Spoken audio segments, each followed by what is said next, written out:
Hey folks, it's Maxie here and welcome to another TEW2020 video. You join us for a very special one as it is Double or Nothing, our fourth attempt at a Double or Nothing, and you can see there our first attempt was a 90, so we have to do well to maintain such a great record.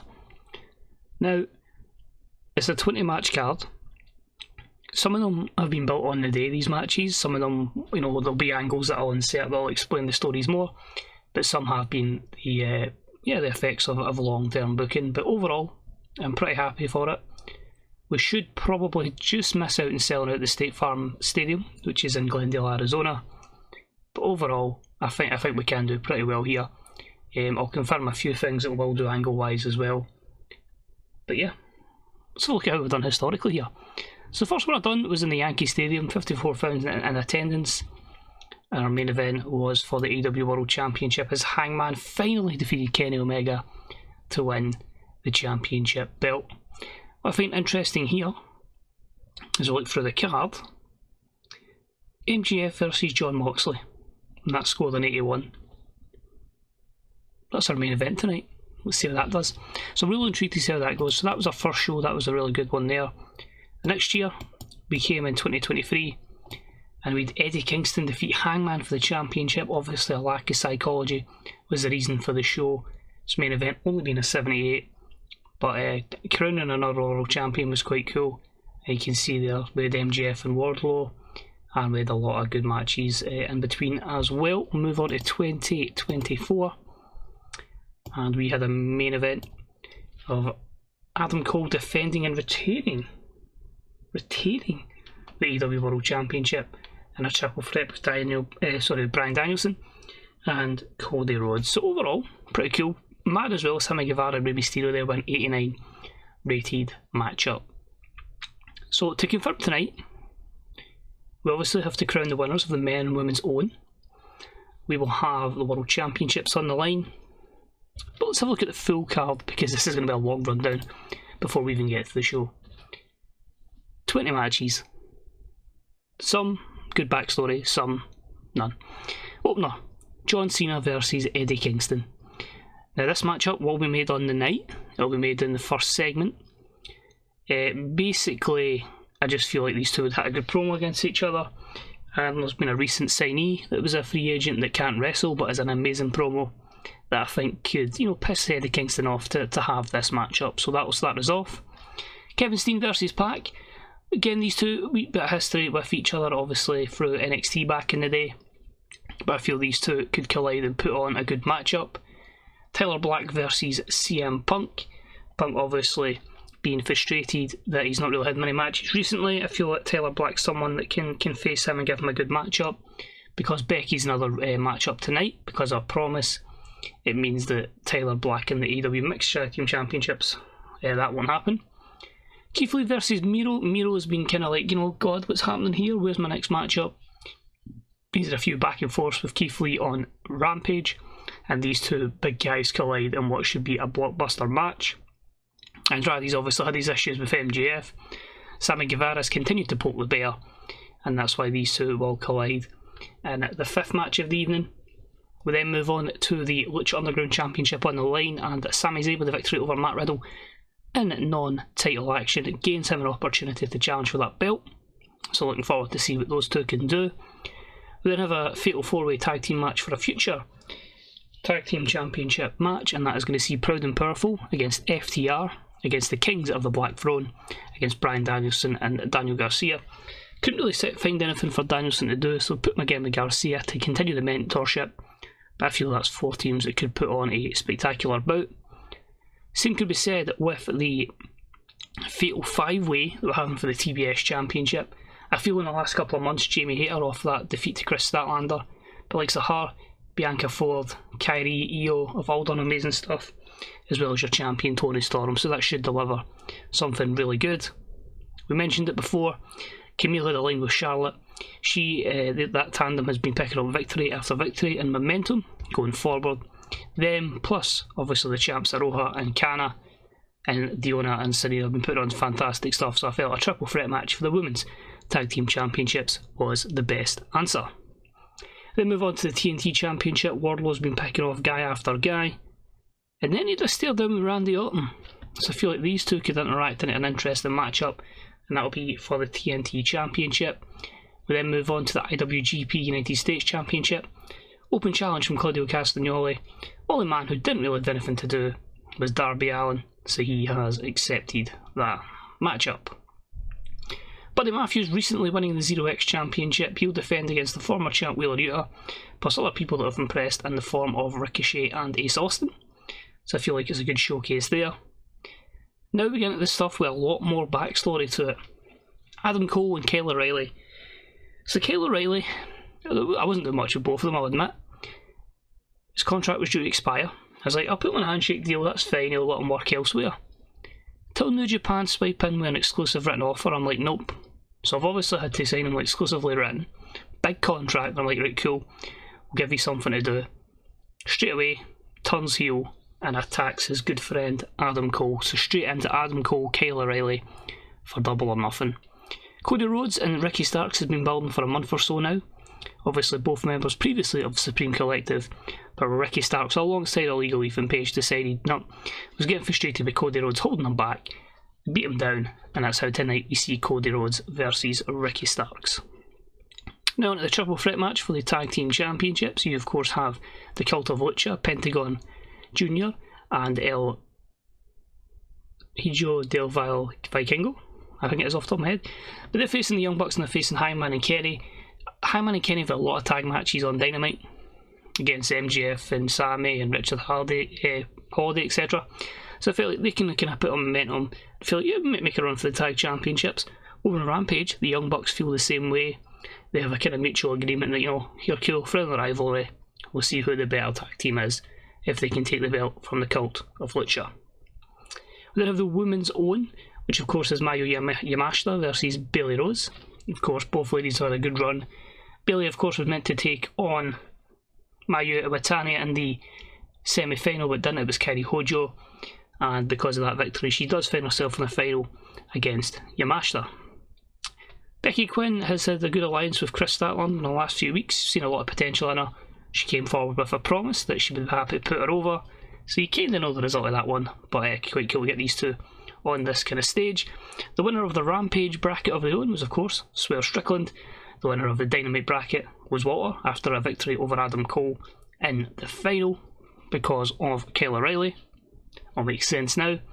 So now we're going to have it Walter versus Swerve Strickland. The winner becomes the winner of the Own, and also will have a future World Championship match. Co-main event for the Women's World Championship. This one's been brewing for months, ever since they were paired up together under the tutelage of Stokely Hathaway. The former TBS Women's Champion, the Women's Champion Jade Cargill against Mercedes Varnado. These two are going to collide in what should be just two ladies that absolutely hate each other. And then your main event, the winner of the Face of the Revolution ladder match, we have Jon Moxley. Can he become the first ever two-time world champion in All Elite Wrestling? He's up against a man who's held the championship belt for over 200 days in the form of MJF. These two have been at it for months, including in the Blood and Guts match. Who will pick up the win? Who will become world champion? Will it stay with MJF? Will it go to Jon Moxley? We're about to embark on what should be an epic show. And now, I'm going to put a lot of segments in, and I'll see you in the show. Let's do this. So here we are, folks. It's time for Double or Nothing. 77,394 fans in the State Farm Stadium, just under a sellout. Due to time constraints, we actually only managed to get 8 segments in, so it will be a pretty match-dominated show. So you can see here, we decided to have a feel-good moment in the wrestling world, but with 2 sports entertainers. It was basically John Cena coming out, thanking everybody for being here, etc. Since it's been a part of AEW for the last year or so. Then out of nowhere comes Dwayne Johnson. Dwayne Johnson, who in game got caught smuggling drugs and was in a scandal basically for 3 years. That's just recently finished. We've managed to get him signed up. Started to get him a little bit over. His overness dropped to 69. We've got up to 74. So I felt like these two can have a no thanks for accepting him again. Made a mistake. It's time to put boots to ass. He's then out of nowhere. Eddie Kingston comes out and says, you know what, I made many mistakes in my life and came back, but you know, where was this acceptance for me, man? I was, you know, cast aside for a long time. Now I know you're retired Dwayne, so obviously I can't put my hands on you. But you, Cena, you've been trouble since you got here. You've been trying to take my spot the whole time. So this sets up a quick match between Cena and Eddie Kingston. I was kind of hoping this would gather as a 100 segment, so I could just like go for a 100 match and maybe the 100 show. But unfortunately, it only gathers as an 87. But we go straight in to John Cena versus Eddie Kingston. This matchup had fantastic heat and good wrestling. Eddie takes the win over Cena in 8:45 with the back fist to the future. Only a 71. Had to keep Cena strong. Cena still wasn't happy to put Eddie over, but John can't go over 10 minutes now. His stamina is in the mud, and I need to try and get some of that overness onto some of our guys. So that, plus Cena being off his game, is the reason why we only get a 71 for our opening contest. Next up was a match that really had no reason to deliver this well, and if I'd have knew this, I'd have maybe put a bit more of a programme behind it. But both had superb wrestling and good heat. Pac defeated Kevin Steen in 14-14 with the Black Arrow. 87 performance from Steen and 88 from Pac, 87 overall. That was just a regular matchup between these two. So the plan was to obviously push Pac towards the main event scene. He did job out a little to drop to 71 over, but hopefully a win over Steen could start his elevation back up the card, because that is a fantastic showing from both. Next up, fantastic heat and great wrestling. Tyler Black defeats CM Punk in 11:36 with the Phoenix Splash. A 78 here, despite both guys having pretty good chemistry together. Again, we had to keep Punk strong, but again, it's Punk's age and his inability to last for a long period of time, which is why we're putting the emphasis on someone who's a little bit younger. I'm going to say younger talent, because Tyler Black certainly isn't like a 25-year-old up-and-comer, but he's still younger than Punk. Punk again hit with the physical decline, so you're going to see a lot of these guys that we brought in from WWE, or the likes of Punk, etc., slowly go down the card or see their contracts expire. Just to touch on this moment as well, with a lot of like retirements in the last like month or so, there are people announced their retirements, and that includes AJ Styles. So I think the plan with AJ is we did let him go, but we'll bring him back on a 3-month contract, and we'll probably give him like a pay-per-view send-off, like AEW P1 for the Phenomenal One, also retiring in 3 months' time. Again, the party from AEW is Brock Lesnar. So yeah, a lot but then again, they are all in their late 40s, so that would be the reason why. We then hear from the American Nightmare, Cody Rhodes. He just says how he was gutted that he took Ricky Starks under his wing and he decided to turn on him, and he says later on tonight he will show Ricky Starks that he's nowhere near the level of Cody Rhodes. Not his best work, but still sets up that match for later. And then at the match they had superb wrestling and great heat, and it's a pain to see this one do so well and have a psychology penalty. Miro defeats Keith Lee with game over in 12-17. 82 for Miro. Miro bringing in 90. If I can get Miro mingling with somebody that also clicks with him and can carry the match up, Kenny versus Miro would be quite interesting. I feel I'd be quite excited to see what those two guys could do together. Oh, wow, that one's been absolutely decimated by psychology, but about had sensational wrestling and fantastic heat. Andrade El Idolo defeats Sammy Guevara in 15-12 with the Brilliante driver. A 79, despite them both having great chemistry together and giving us a 99 and 92 performance. The lack of psychology, a massive penalty, and this one was a steal the show matchup. Interesting, because Andrade's on that kind of threshold of psychology, 81. So if we can get a bit more psychology on Andrade, there's no reason why these two guys can't click and give us something in the 90s. I'd quite like to see maybe even a triple threat: Andrade, Kenny Omega and Sammy Guevara. So disappointed with the 79, but there's certainly still potential here as Sammy continues to grow as a performer. Next up is the Lucha Underground Championship on the line. Good matchup. Sami Zayn defeats Matt Riddle in 11:53 with the Brainbuster. New champ, Sami wins the Lucha Underground title. A 75 here. Just felt like it was something fresh, giving it to Sami. The belt itself still needs a bit of prestige gathered to it, and hopefully, as I say, if we keep putting on healthy matches, then that'll be the case.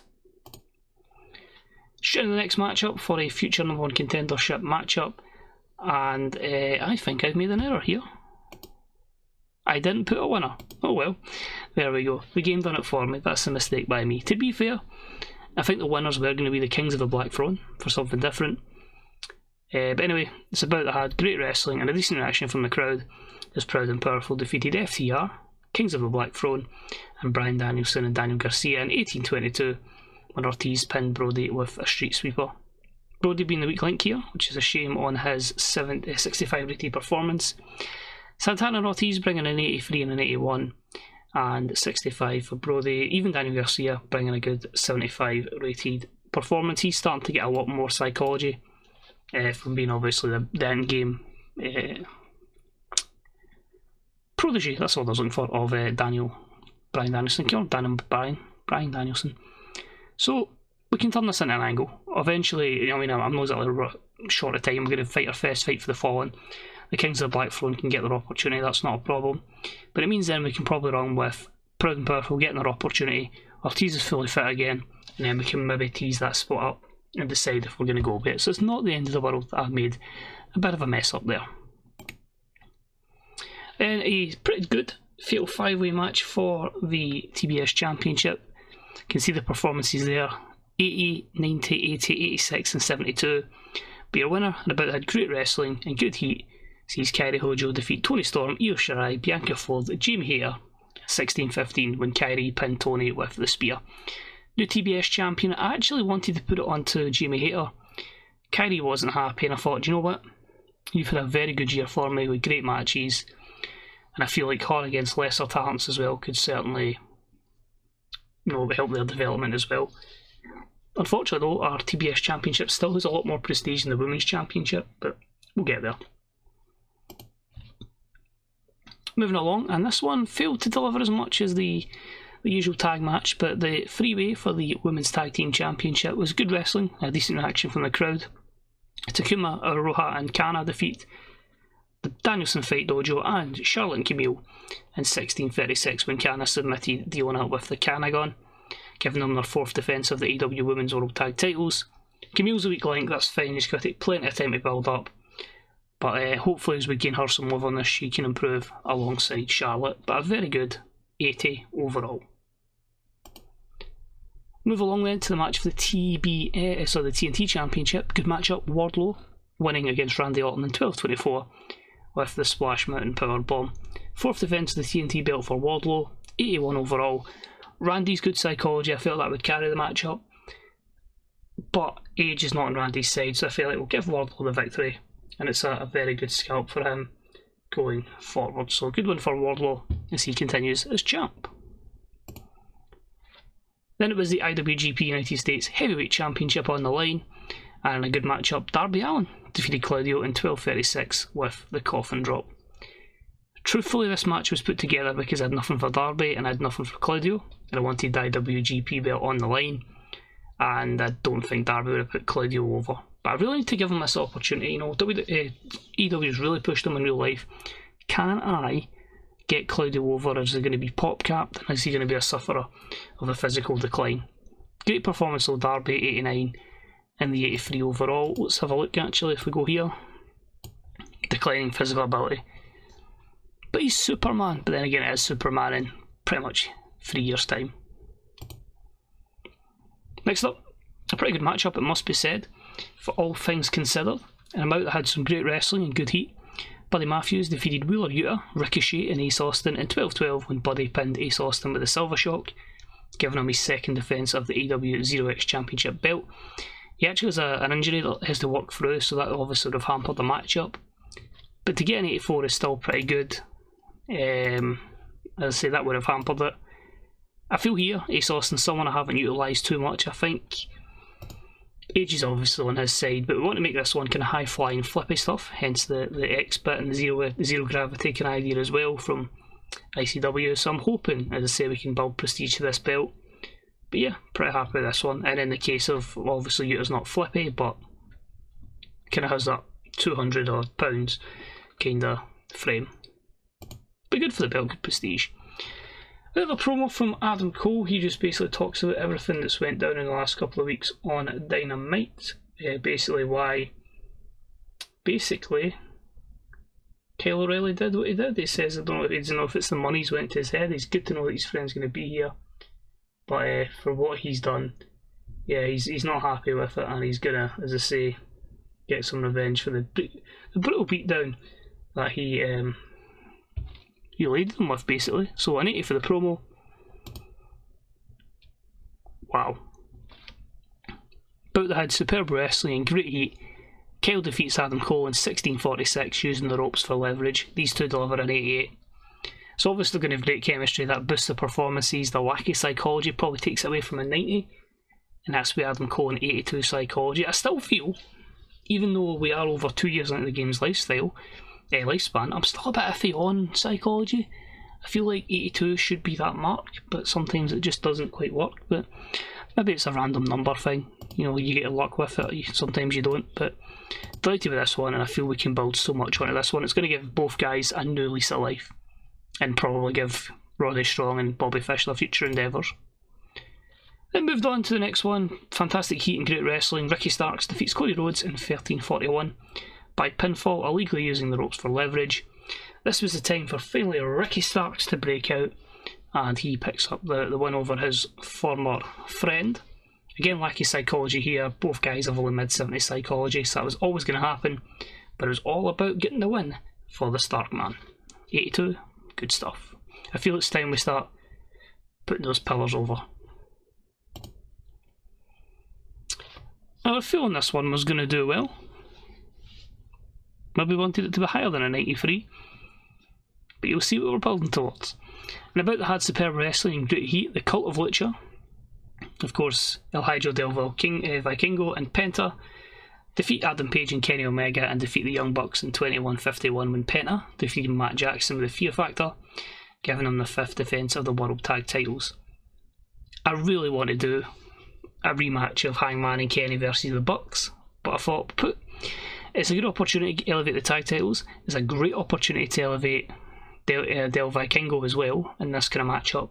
So we put them in and made the triple threat. But a great victory there for the heels. They steal the victory. And yeah, 93, I can be absolutely delighted with that one. And after the match, Kenny and Hangman go, they're unlucky, they lost. It's crap that they lost, but they feel like, you know, we've all done well. They go to shake their friends' hands, but the Young Bucks decide, nah, we don't want to do this, we don't want to shake your hands. Evidently, it's obvious where I'm building to. I won this 100 rated match, having gotten a 99 rated match on Dynamite recently between Kenny and Sammy. I want that 100 match. I'm not going to get 50 before the game's lifespan's over, but if we can get a couple, I'll be happy. Next up was the final of the women's tournament of the Owen, and about that had superb wrestling and good heat. Bayley defeated Mayu Yamashita in 11:06 with the belly to belly suplex, meaning that Bayley Rose is your winner of the women's Owen tournament, and she'll get a future AEW Women's Championship match. 82 from these two. The lackey psychology, I'm afraid, hampered it, which would have probably saw it about an 84-85. But great stuff there. Yamashita's contracted to us, so we won't lose her in the same way we lost Iwatani. But it makes me wonder how Iwatani and Bayley Rose would have went. You could have potentially saw a 90-80 matchup, legitimately. But if it comes to worse, when our Stardom contract's up, I'll remove that exclusive to Stardom, and I will alert Loyalty, and I'll bring her in, because we're just fantasy booking now. Who cares about Loyalty? After Nakamura left New Japan to WWE, it's the windy. Then next up was about had superb wrestling and great heat. Chris Statlander defeats Becky Quinn in 13:07 with the area 451. 83, both baby faces here. Chris Statlander with a strong connection to the young female demographic, but this confuses me when I talk about the psychology.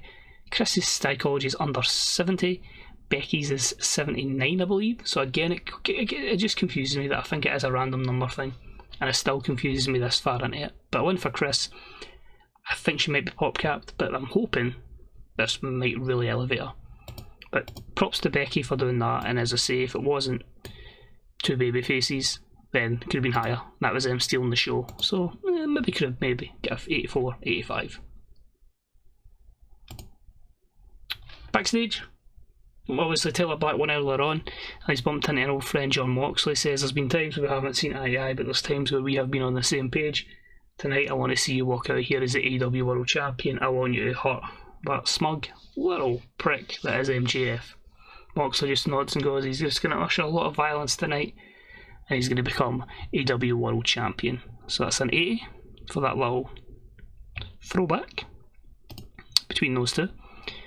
The men's Owen was spectacular, about had superb wrestling and great heat, as Walter defeated Swerve Strickland in 1744 by pinfall, giving him the Owen and a future AEW World Championship match. The guy has psychology, the guy has everything. He's 38, so we need to pull the trigger. The fact he's brought a 95 performance means I'm intrigued to see what he could do, and I really want to book Kenny versus Walter at one point.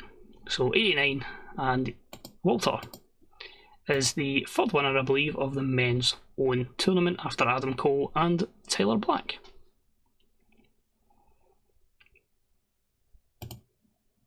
And he celebrates after the 94, just heeding a warning to future world champions. I'm getting nervous because we're getting near our main events while these two deliver, because these have been built up for a while. So first off, I think is the women's championship match. I believe Sasha has a special entrance. Or Mercedes, sorry, Jade does, there you go. I knew I give it to one of them, so the champ comes out, crowd goes mild with a 79, I was hoping a bit higher, and she comes across well. Psychology might hamper this, overness won't. Can these ladies boost into the high 80s?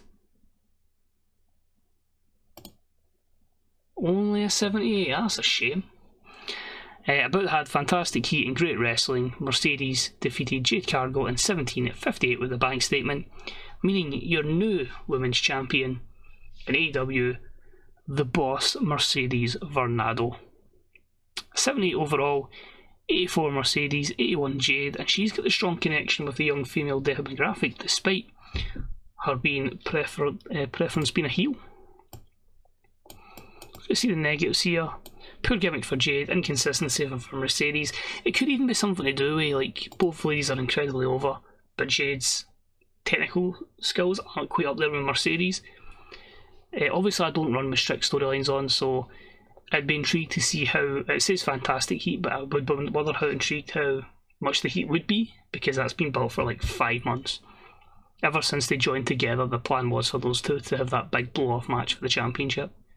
But yeah, we step forward with Mercedes as world champion. Main event time. I don't think it's going to do well. I think it's going to be hot with psychology, but we'll see how it does. I was quite... See, that's a poor rating, but everything...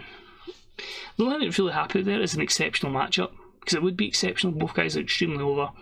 Moxley defeats MJF in 14:25 with the Death Rider, meaning that John Moxley's your new world champion. So with this one, I made it short because I wanted to just make it a wild brawl, wanted to make it chaotic, wanted to make it just Moxley destroy him. But yeah, you hit with the lackey psychology. I knew that was going to happen because Moxley's is like 79, 70, maybe below 78, and MJF's is 79. Moxley's losing it for stamina, and then poor gimmick and inconsistencies there for MJF and then Moxley respectively. So probably a bit disappointed that got an 83. Truthfully, it was always going to be a risk, I felt like, but I still wanted that to be my feud getting into the main event. But first two-time world champion, and that man is John Moxley. And then he finishes the show celebrating with the belt. So I think we're probably looking at about a 90 here with the boosts, but we'll take a wee look. Called it. You get a rough idea of your best segment being an 87, and the main event being an 83. That's what we get judged on, plus a few boosts. I'd be intrigued to see what the rating would be if it had obviously Walter, Swerve, and obviously that match up there, and Kyle and Adam. But I feel like I feel the show was great in terms of, you know, every match is quite highly up there. There's nothing that's too terrible.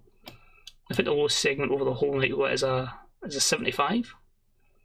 But it just shows that most people here are upper mid-card to main event. We do have a lot of people, admittedly, that aren't on the show. But I'm fairly happy with it. Obviously, when it is one of the big 4 events, Full Gear, Double or Nothing, Revolution and all that, you want to try and hit that 100 rating. But I'm certainly happy with it. And certainly going forward, we are going to start like ushering out the older people and bringing in, not quite new gens, but just younger talent. Well, I say not new gens, there's the Regal Brothers that are basically 2 new gens that had the same name. I went, just call them the Regal Brothers, because they're going to be completely ripping off the Dudley Boys. And then we're also going to see a female tag team coming up. We're going to see Moxley and Impaler alongside Abaddon. I feel that could be some sort of scary tag team for our women's division. We're going to have a lot of people becoming managers and taking factions going forward.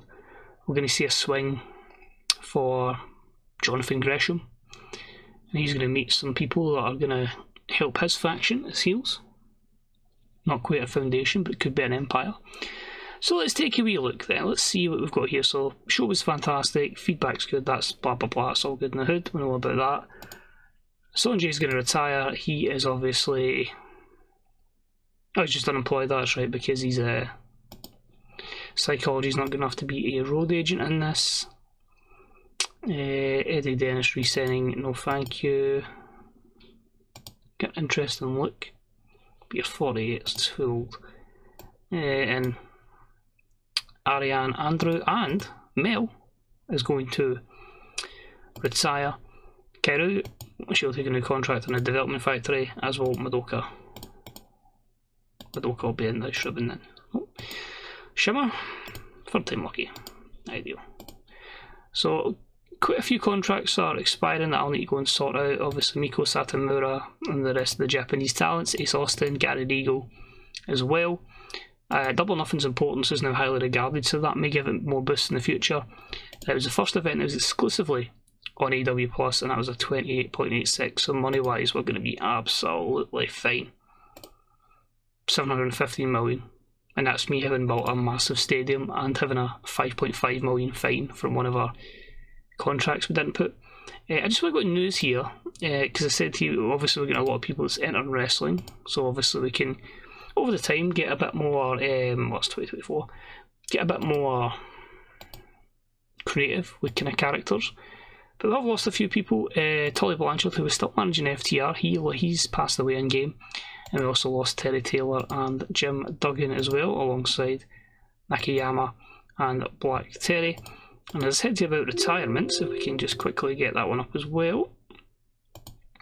You can see here, Amazing Red's going. We're also losing PJ Black. Matt Hardy's retiring. AJ Styles we've talked about, as Brock Lesnar as well. But you'll see a few other people there. We're seeing Vince Russo retire. Tom Pritchard is gone from the business completely. Jerry Lawler for about 5 minutes and then he'll be back. Paul Ellering. Brian Alvarez, you know, the names, Scott Armstrong, he could be here for a while. Even Matsumoto, which is a shame because that's someone I was hoping to actually bring in at one point. But it's a mixture of ages, you know. I mean, like Matsumoto's 39, but then you get somebody like Jack Jester who's like 37 and a male. So we are getting women lasting longer than males. Usually males you'd expect to be a lot older. But that's it for this particular episode. You can see we are going to probably bring in, for it's more so on Dynamite and Rampage for a laugh. I've brought in Adam and Tom. Ross Tweedell and Jack the Jobber aren't on it, unfortunately, in this mod, but I could maybe import them. But you can see the kind of things we're looking to do. Helen King's going to turn heel. She'll be in a faction alongside Alison Kay. Lee Johnson, I'm on the fence with what we're going to do. Julia Hart's going to go with Camille. And Charlotte, I can reveal half this stuff because it's going to be in Dynamite and Rampage and you only see the pay-per-views. You'd be amazed at the amount of stuff. I book every show, I don't auto-book anything, so all this stuff goes on in my head and we just get it sorted. But you're going to see the likes of Gresham turn heel for that faction. Dakota Eve is going to turn heel, going to basically turn her into King Kota. And a lot of these people here, Raven, Taka, Madison Eagles, Bobby Roode, are all road agents. So we don't need to worry about them. But it's a long way until Fighter Fest. As I say, we are looking at Fighter Fest, we're looking at Fight for the Fallen, looking at Battle of the Belts. Mission of Justice, I might just turn that into P1 and we'll have the AJ tribute show like we had the Sting tribute show with a Mission of Justice. And then obviously we'll head into All Out. Videos will continue to be week by week. This is where I'll take probably a wee break from the save because I'm a wee bit further advanced than the videos are, just because the save's been really, really fun and I've been battering through shows because I've been enjoying it. So that's how you'll probably see on Twitter, like I'm way ahead. It's just because I'm having so much fun. But just keeping videos there because there will be a stage where I'll just want a wee break for the game and it allows content to just flow. So cheers for watching. Remember, as always, take a wee look at the Fantasy Vickers subreddit, the Grey Dog Software forums. Any questions on the save you've got, let me know. And we are actually a few months away from entering year 5 of the save, I think. it will be year 5 of the save. Crazy stuff. Take it easy. See you soon. Bye bye.